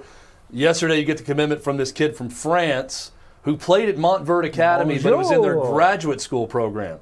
So he graduated from high school in France, played at this one-year graduate school program at Montverde Academy. No one knew about it. High school graduate program? I guess I don't know how how it transfers from France to here, but it's like a prep school almost, like a one-year thing. Acclimation. Yeah. Well, either way, this kid is not rated because he didn't do any AAU or summer ball. So he came over from France, played 1 year, shot 45% from three, 6'6", 175, and he got some decent offers. And he's going to Tennessee. Marquette, I know, was another big offer for him. So he commits to Tennessee, but he's more of a developmental guy. Tennessee's got to add a big guy in the transfer market. There's a big transfer portal out there. That's the next step for them. And then more recruiting news yesterday in the state of Tennessee with Lee Dort and I'm blanking on the other. Shelby was the other player's name from Texas. One recruiting ranking has Dort as a 5-star. Most of them I've seen 2 4-star guys, 2 top 150 players, both committing to Vanderbilt for next year. They won't be there this year. They're juniors in high school, about to be seniors. But that's good news for Jerry Stackhouse. And that's about what Stackhouse needs to have a good enough season to be here. Yeah. For them. Well, but that recruiting story, that should be expected with him by now. Like that's great. Kind of guys. That's great for the program, but also like that's probably the expectation when he was hired. pulling the recruits in like he just did yesterday. so. That's a big news story. Let's for go the back program. to UT for a second. Yep. You may smash me for this. I mean, for the big emotional farewell that Fulkerson had for his last games, I'm waiting on him to decide if he's coming back. Look, I can understand a guy saying, this may be my last game here, but it sure had finality feeling to it. If he comes back, I'm going to be like, what was all this about? Well, watching you cry and be on your knees on the court, and now you're back? Well, the way he reacted to senior day felt like his final game, and he knew it. So why am I waiting all this time to find out if it was? Well, we're waiting on like 3,000 kids to make up their mind. Yeah, and I know, but he seemed Tennessee to have may be made waiting, his decision. maybe waiting on to see who's going to be added in the transfer portal. Yeah. If Tennessee's got a guy who averaged 18 a game and 12 rebounds a game, and Jalen Gardner coming in, if he decides, then he may decide not to come back. If he looks around and says, I'm the starter again, and I have a chance to rewrite last season, then I'm going to come back. But I think that there's a lot of wait and see with the roster. And here's the reason, Paul. He said after that game he still wasn't sure if he was coming back or not, that he hadn't made up his mind. It was too much. But he said it felt like the last game. It may have been too much, but I'm not going to crush a guy for getting emotional. But here's the other thing that happened. He took an elbow to his skull, and it fractured his orbital bone, and he was knocked unconscious, and he didn't have a chance to play in the SEC tournament against Alabama in a close loss that could have been the difference in the game. I'm totally and he didn't have sympathetic. he didn't have a chance to play in the NCAA tournament. So I think that changed things, is my point. So what he was feeling in that game against Florida may have been finality. And then when he takes the cheap shot in the face, he might be thinking, I don't want to go out this way. If I got a chance to come back, maybe I can come back and rewrite some things and come back for that extra year. He has an opportunity to come back for the extra year that, he has a chance to take advantage of that. The one-time return. So I hadn't thought about the elbow and the lack of finality off of that stuff. That's fair. But I do think it was quite dramatic. I think, his Paul, farewell it's a two-way. I think it's a two-way wait and see. I don't think that it's just because I would say it's a little weird he hasn't just announced he's coming back if that's the plan, because people are saying he's leaning towards coming back. I really think it's both sides. Mm-hmm. Let's see what happens here, right? And I think Rick Barnes is going to be honest, and he loves John Fulkerson, going to be honest enough to say, we're moving on with these guys that are coming in roster-wise, or we really need you back. You're going to be a big contributor. I think if Fulkerson comes back, he's going to be a contributor. Is he going to go somewhere else? No, I don't think so. I think they need him. UT or I think they need him too. Well, right now they need that size. They definitely need him right now. Yes. If they don't get one of these big-time, big guy transfers, they definitely need him. But I think they need him either way. Even if they add a guy, they're still going to need him. Get in the portal. Hit us up on Twitter at OutKick360. Looking at the NFL draft from a Titans perspective, Paul, the way they've set themselves up in free agency, they can go with the cliche best available player. They would say that anyway with whoever they end up drafting. 3 weeks from tonight, by the way. But as I look at their options, the more and more I look at defensive back, linebacker, wide receiver, and the value at those positions for where they're drafting. I think because of the quarterbacks and the way teams are going to be helps them at 22 for sure. What's that? The 5 quarterbacks helps them at 22 for sure. Yeah, but then you also have the top offensive tackles that I think we'll see a trade market for on draft night. I think we will see a team make a move for a Devontae Smith because, as Brugler said, you're either so set on his value or you're going to talk yourself out of it. And it's one or the other. There's no in between. That means there will be a price tag that someone's willing to pay to move up and draft him. I see one of those defensive backs fall into 22. I could also, and I think there's a chance it could be Farley, which sets up a Jeffrey Simmons scenario. And then the medical is what we don't know. And the back is different than the knee. You know the knee heals, right? You don't know about the back problem. But beyond that, there's Zaven Collins, which you brought up. He has all the athleticism of the world. The Isaiah Simmons comparison is interesting because Collins is he's 6'4", nearly 6'5", and the debate is where do you line him up? When the debate should be, does it really matter? We'll find a spot for him. That was the case with Isaiah Simmons whenever he was drafted by the Arizona Cardinals. Is he a safety? Is he a linebacker? Zaven Collins can line up at outside, inside. You can move him around. He can rush the passer. There are options there. And I think with pick 22, if you're going defense, you need options. If you're going defensive back, you need options. Can he play outside, inside? He better be able to play both. Yeah, I like it inside, outside. But this versatility thing, like I was saying in the conversation with Dane, I haven't seen the Titans use the versatility the way you would hope. Like we've heard over and over that Rashaan Evans could rush from outside, and we've not seen him put outside ever. So I agree. What's the benefit of him being able to rush from outside if you play him inside all the time? I don't see any value in it. No. His value is like a third round pick.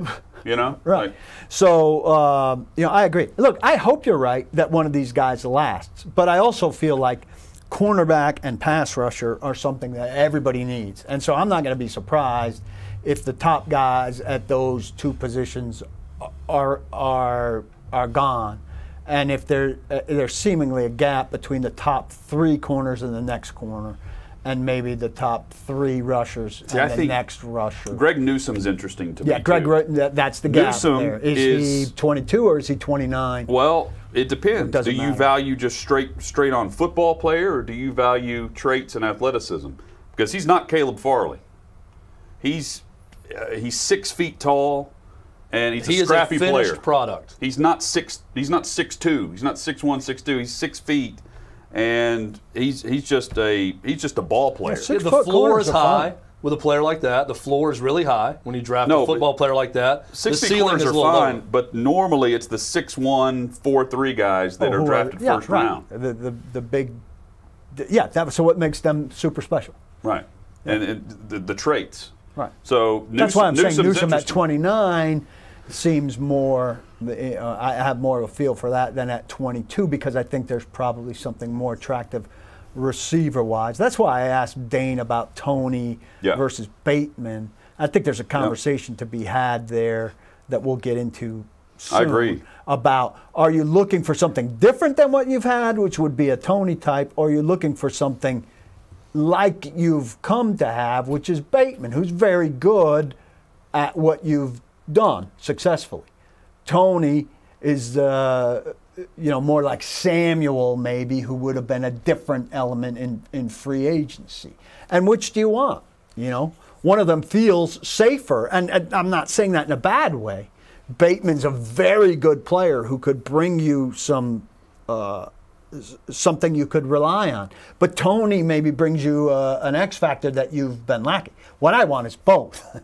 Right, I want one of each of those guys, and I don't think that that Josh Reynolds is bringing you something different than what you had. So ideally, I would have liked the Titans to have gotten a guy who's like Bateman, and then gotten you a guy who's like Tony in this offseason. I know it's they're not getting both of those guys. I would have liked for them to come out of free agency and the draft with one of each of those kind of guys. I just look at the depth at the position, and I wouldn't go wide receiver first round.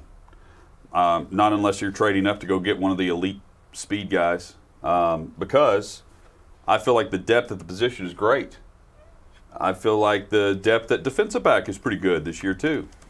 Linebacker, not so much. Defensive line, maybe not. But at defensive back and wide receiver, when you look at the traits and the comparisons, first 3-4 rounds are pretty good for those spots. And with the Titans drafting where they are at 53, they have the compensatory pick. And 2 more inside 100. I'm not saying you're willing to sit back and just wait and guarantee that yourself a player's there, but, I mean, they did it last year. They did it with Christian Fulton. They sat and waited on him. And it happened for them. Yeah. I mean, look, things will present themselves to them over the course of those first 4 picks. Now, we don't know if Christian Fulton's it or not. He has to be. Right. They're screwed if he's not. They are. I agree. Can we get into this cat story in Knoxville? Yes. We've yet to hit on this. What in the world is going on with that? Aaron Beasley, Tennessee linebacker, is accused, and now he's being charged, I know investigated officially, for animal abuse, for torturing his girlfriend's roommate's cat because allegedly the cat ate the chicken wings that he was eating that was set outside of a bedroom. This is just in a long line of weird stories over the years in college sports, specifically with Tennessee. What an awful look. And I don't know that there's anything that Josh Heupel can do but kick the kid off the team once it's shown that this is what happened.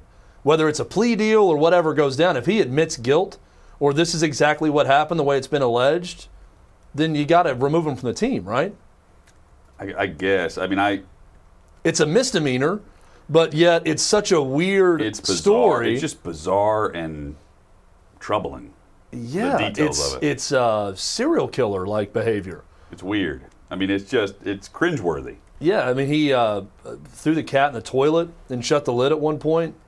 Just a very, very strange. And, you know, people are, I've seen this, well, Josh Heupel's lost control of the program already and this and that. I'm thinking, lost control. Let's chill out a little not bit. in kids' Who said apartment. that? The incident Who in said that? Well, people are Lost control? He's in somebody's apartment monitoring the pets? Well, it's not just that. You know, you've got the incident in the dorm, but we gotta understand the time frame here. Yes. All right, he brought none of these players on campus. No. And none that of had the this kids. happen, and also the dorm incident happened before he was named head coach. It just got out after the fact that there was already an incident. It was 2 days into these players being on campus, these early enrollees. I mean, it's not. I don't. Let's chill out on that. But let's angle also a little say, bit. when you're abusing animals, that's where serial killers start. It's exactly what I just said. Yeah, there's a weird It's a serial killer-like behavior. vibe. I mean, that's disturbing. Well, you don't want that out of your program. Hernandez. I mean, you don't want to be Florida. You want that with out of Aaron your Hernandez. You want those wins, but you don't want that reputation either. It's a weird situation. And Josh Heupel, look, it's a mess with Tennessee right now. I will say though, quality of player in terms of talent is still better than what Butch Jones inherited. It's better than what Jeremy Pruitt inherited. They're not very deep. They got some talent. They've got some NFL players still on that roster. So it's just a weird time, I think, for Tennessee and Josh Heupel. They've got no depth at linebacker. He's stepping into a dorm incident where 4 guys are involved. He's got a linebacker torturing a cat. He's got these strange things happening all at once when he takes the job, and Chad, if I may. it's odd. You know what I'm tired of at Tennessee? It's Losing? well, besides that.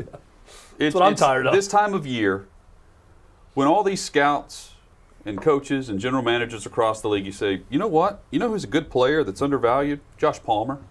You know who's really good? Alvin Kamara. I'm tired of the athletes that are going to go on and be really good in the pros not meeting those expectations because the coaches didn't figure it out in the moment. Here's to Josh Heupel actually doing that with the talent you're talking about. Now, we haven't seen Palmer in the pros yet, but he's talked about more right now than he was in October. There's an issue with that. Yeah. There's a distinct problem in diagnosing issues on the field and why you cannot put the football in the talent's hands. I know I'm preaching to the choir here. Well, the fans in Knoxville understand the frustration, but we're 7 years ago we're talking about, you know, Jalen Hurd and Kamara and everyone. Let's get the talent more involved on a consistent basis in Knoxville. Well, here's the problem. So Dane Brugler pointed this out. You know, Josh Palmer was clearly the best receiver on that roster. He was a 4-year starter. He doesn't have 100 catches in his career. Well, then you look back and say, why is that? Is it offensive system? You asked it all season It's long. 2 things. It's one, Tennessee scored they're one of the 5 worst programs in America at scoring touchdowns a year ago. One of the only programs behind Tennessee was Western Kentucky. Who was Western Kentucky coached by? Tyson Helton, the original offensive coordinator under Jeremy Pruitt that originally started Jarrett Garantano. They never over-recruited Garantano. He was there the entire time. You're right. They had a terrible quarterback. Apologies to the kid. Seems like a great young man. He's a terrible college quarterback. Washington State's about to find out the same. He was terrible at Tennessee. He never got the job done. Wildly inconsistent. Jim Chaney did not expand his repertoire to any extent. He was very much stuck in his way. And because of that, you've got a system that produces a Josh Palmer who's going to be a better pro than he was in college. Going back to Butch Jones, quarterback wasn't the problem. They had a good quarterback in Josh Dobbs. Problem was he made promises to Jalen Hurd to get more carries and more touches than Alvin Kamara, even though Kamara's the better player. So then you had a situation where there's almost too much talent, and Tennessee didn't go with the guy who's more talented than Jalen Hurd because of promises made in recruiting. So here's what I want to see with Tennessee. And I think you're going to see this starting out right off the bat. The offense is going to be prolific.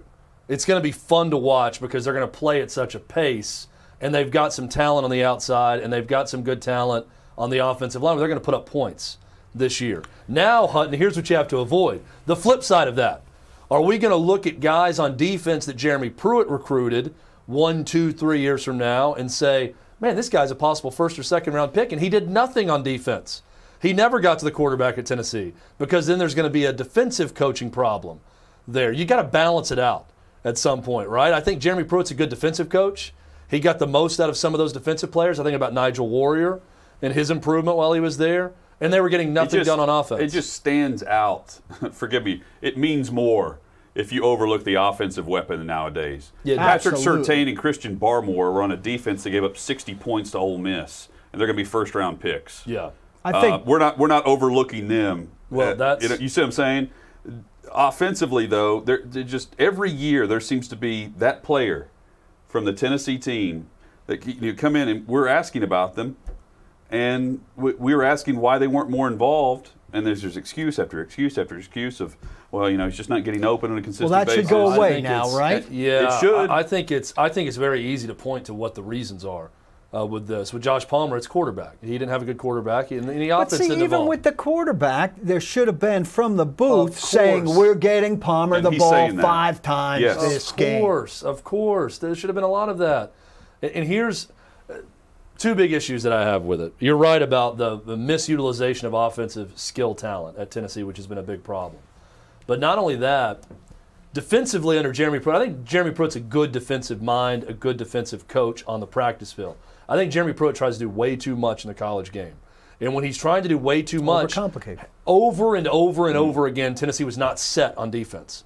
They are looking to the sideline as the ball's being snapped, and the ball's going away from them as they're looking at the sideline because they're not ready to go. One thing I really like about Tim Banks so far and what the players and coaches are saying is it is very much we are going to get set, diagnose the play, read and react. It's not going to be a lot of frills. But I think that's what this Tennessee defense needs, especially with a lack of depth. They need to know what the heck they're doing. Guys play better when you're lined up in the proper position and you can at least look at the ball being snapped and know what you're supposed to be doing and play a much more basic defense. I think you're going to see a lot more of that with Tennessee. Now, are they going to have these exotic blitzes that's going to confuse the offense and generate? Well, they weren't doing a lot of that, even though they were attempting to under Jeremy Pruitt. So I don't think you're going to see as much of that. But again, bottom line with Josh Heupel, and I'm looking at a list right now, guys. This is from Dennis Dodd at CBS Sports. He just listed his top 10 college football coaches under the age of 45 entering this season. Number 1, Lincoln Riley, who's 37. The guy's 45-8 in 4 years. No argument there. Number 2, Ryan Day, who's 23-2. Maybe you can make an argument with 1 and 2 flip-flopping. Number 3, Brian Harsin, who's 44 at Auburn, who's 45-8 as a coach. Number 4 is Matt Campbell, who's 35-28. Number 5 on his list is another guy with only 8 losses as a head coach. That's Josh Heupel, who's 28-8 as a head coach, which would surprise people. Heupel's ahead of guys like P.J. Fleck, Billy Napier, who was a hot name for Tennessee, Mike Norvell, Jamie Chadwell, Neil Brown. Now, again, this is one guy's ranking of his top 10 coaches under 45. And now we're seeing that would surprise Tennessee fans to think of someone thinking of Josh Heupel that highly, right? Tennessee fans will be excited to see that, but that's where Josh Heupel is entering this job. It was underwhelming to be because fair, of his AD. There's a big separation between 1 and 2 and the rest of this list. At Oklahoma and at Ohio State, now you're seeing Harsin get an opportunity at Auburn and Heupel get his opportunity at Tennessee. Yeah, the big step up now. I will say also, we can couch this however you want. Josh Heupel took over a really good program. And they got a little bit worse as he was there, but not greatly. This year was a little odd, too, with some of the losses and some of the opt-outs and everything that happened with him, so you can parse that out that way. We can also say his AD left and brought him with him. I can also say Lincoln Riley and Ryan Day inherited amazing situations from long-time, all-time great coaches that hand-delivered them the job. Bob Stoops, leaves, hands it over to Lincoln Riley, continues doing great. Ryan Day, Urban Meyer, hands it to Ryan Day, continues to do great. Now, is Scott Frost of that ilk? Well, based on his performance so far at Nebraska, you would say no, in terms of what Josh Heupel inherited there. So, look, all of that to say, Josh Heupel's a good offensive coach. He's got a track record of doing that. He's a good quarterbacks coach. If Tennessee can figure some things out offensively, they're going to be fun this year. And I know that sounds hokey as hell to Tennessee fans, but isn't that what you want a little bit of It's a hell with of this a football gain program? over what they've been. I mean, just the fact It that is you might hokey. have a few 70-yard plays for a touchdown where someone gets wide open. Like, that's going to be something to celebrate, even if you lose the game 63-56. But guys, you know this, and Hutton, you brought it up with Alabama. This is college football today. You're going to have a game where you give up 60 points, and you got to try to find a way to win those games. Nick Saban knows that. And they Ed did. Orgeron knows that. And they did. And that's what Tennessee, they've got to get with the times, and they've got at least a head coach now who offensively is with the times. Don't know how he's going to do it at Tennessee, but he at least understands modern college football. If you're looking for great odds on the Masters, on the NBA, on the NHL, Major League Baseball, maybe you want to bet Orioles, Yanks, between Paul and myself. Great game last night. What goes on in the 12th inning? Or was it the 11th? Depends on how you define I was great. captivated. It was the 11th. FanDuel.com. I was captivated. FanDuel.com/OK360. That's FanDuel.com/OK360 for some great odds on all of the sports you may be looking for right now. Coming up, we wrap things up for OutKick 360.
And we're back. OutKick 360 across the OutKick network. You think eventually we'll take requests on things to do during the silence of the break for those that are watching online? Of course, if you're listening, Juggling. if you're listening to Fox Sports Knoxville, you don't see us during the break. But you know, for those that are watching on YouTube, for instance, we sit here and we're chatting with Jacob and Lance. We want to do like a card try. I mean, I'm thinking Magic. So We're like Shinlim. We could be Shinlim back here.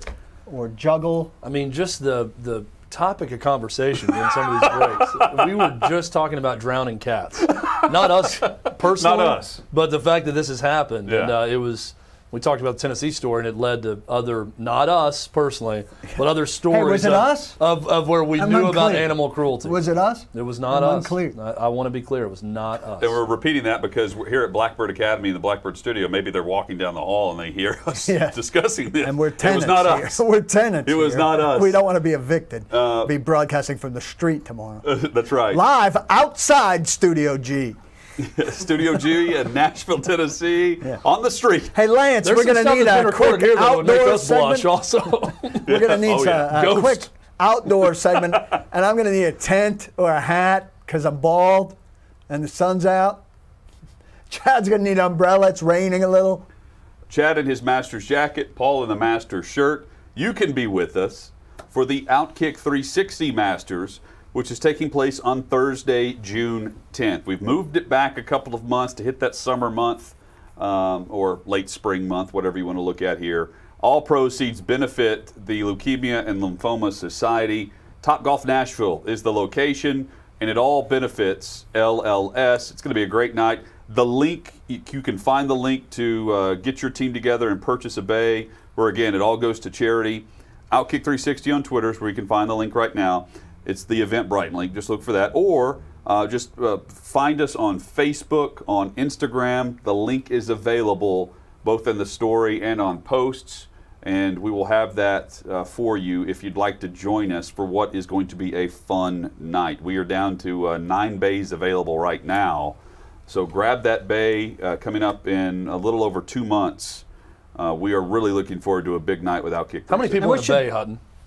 Six players per bay. 6 players per bay. It includes food, drink tickets, food, and 2 hours of golf. You play 2 rounds of Top Contender at Topgolf, which takes roughly 2 hours to play, and we do it at night. It's not during the day during our show. We'll do our show and then be there for the evening. It's a big night out, and we look forward to it. And again, we raise money for the charity each year.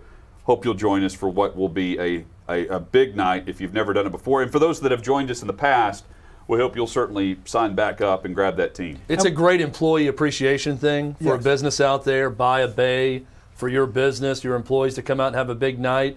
Group of buddies get together, pitch in, all for a great cause, and we're going to have a good time with it. Only 6 people per bay, easy to find, 5 buddies to take with you to this event. We're going to have a big time. And one quick add, if you haven't been there, top flight bar, and the food is not like typical bar food by any means. You got high-end, really tasty food. Very good. It's not, you're not sacrificing a good dinner or anything like that. You'll eat well.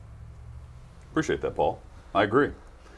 This year we're going with the Taco Tex-Mex food bar. The last time we had the barbecue, I decided to switch it up and go with more of the taco enchilada, fajita feel to it, Chad.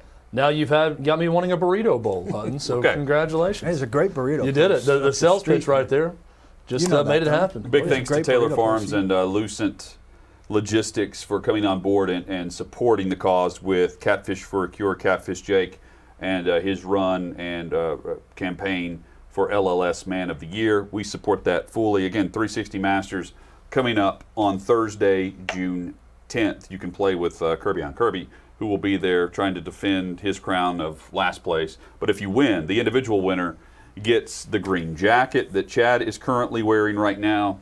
You will also, the Masters champion for 360, receives the Seymour putter valued at $350. We've got that, plus the team champs get a round of golf to some of the best courses around Nashville. Hutton, your Orioles absolutely shamed the Yankees last night in extras. It's our month. Great April club. It really is. The runner on second base in extras, I mean, you kept scoring, we kept matching. Then ultimately, the great shame of being thrown out at the plate in a foolish Not even attempt close. to tag. I don't know what they're tagged thinking. in the face. Urshela got tagged, so he's laying there like you might lay there in the, oh, I got thrown out at the plate to end the game. Yeah. But it was also, oh, I got tagged out at the plate to end the game by 5 feet. And you smashed me in the face with the tag. It was a really ugly ending. And I was thinking of you, and I didn't mention this until now because I thought you'd really appreciate it. The French element to the game. You love when I speak in French. And the pitcher who pitched a fine game for the Yankees, I think 7 innings, Jameson Taillon. His debut? Or his first? debut for the Yanks. He threw for Pittsburgh. He is a cancer survivor and had UCL surgery on his elbow twice. Taillon. Speaking of accents on a name, Taillon. I always thought it was just Ryan Santander was the name. But the Yankees got Santander. Yes, it's like, great throw by Santander. I don't want to hear John Sterling. It wasn't John Sterling, it's whoever. Michael K. Yeah, Michael But if you K. hear John Sterling get a hold of it, it's Santander. Santander hits it over there. Yes, exactly. What a dare by Santander. It's just on and on. He's sitting with this rhyming dictionary right now. I don't have the baseball package, so I rarely get to watch an Orioles-Yanks game, and I was captivated because it was on MLB Network. You and Reed are texting me about this game that I'm not even watching. I'm like, what are these guys? Reed told me so early in the day that Aaron Judge was out with general soreness. I thought it was a day game, and Which is I a missed great injury. And I looked into this 4 games camera, into the season, general soreness. Yeah, after 5 games. I looked into this camera, and I told you, I did not have faith in the Yankees because of soft tissue injuries. And boom, Game 6, he's out with general soreness. Now, granted, he hit home runs the 2 days before. It's still not a good sign because he could have made it 3 for 3 with a day off today. Yeah, well, they wanted to give him 2 days off. That's so a bad he's ready sign. for a big stretch. It's April 7th, and you need 2 days off? No, listen, I told you. Soft tissue injuries will undo them. And never forget, Paul Koharski looked right into that camera and called Aaron Judge a loser because he has never won a World Series, much like he called every player in history who's never won it a loser. He will win one. So Aaron Judge in the eyes of Paul Koharski, again, a Here's loser. the thing. You can have confidence if you're Aaron Judge that you will win one. If you're a Brave, there's no reason to have any confidence that you will win one because you don't win them in Atlanta. Is one of the great sports stretches of the calendar year because you have the Final Four, the national championship. Fast forward to the weekend where you have Augusta National. Can we throw up the leaderboard as we wrap up today's show just to see where we are and compare it to where we start tomorrow for the second round at Augusta as we look at the leaderboard at the Masters and we head home to enjoy the evening portion. Siwoo Kim has been the leader since we started the show 2 hours ago. Hideki Matsuyama, you can guarantee that he's going to be at the top of the leaderboard. Paul Casey's there now. Webb Simpson, who always tends to play well. Patrick Reed. There is your normal list, and there he is. We mentioned him at the start of the show before he teed off. Bernhard Langer always finds a way to be in that top 20 for the first round. Bernhard. Here's the question, and I face this. I face this constantly, and I know most of America does. Go ahead. And I know it's available to me on my computer and my iPad. Uh-huh. If I go home and I turn on the old-fashioned machine called the television, will I be able to watch this tournament in a half an hour from now? No, in an hour from now. 2 o'clock. 2 o'clock. Yeah. 2 o'clock Central, 3 o'clock Will there be a Eastern. day in my lifetime where the whole thing, Paul. all the holes are telecast over CBS, ESPN? All the holes are telecast. All the holes. You look right into that camera on your way home and you hope that the person in front of you doesn't do what? Do not block the box, but do lock the locks.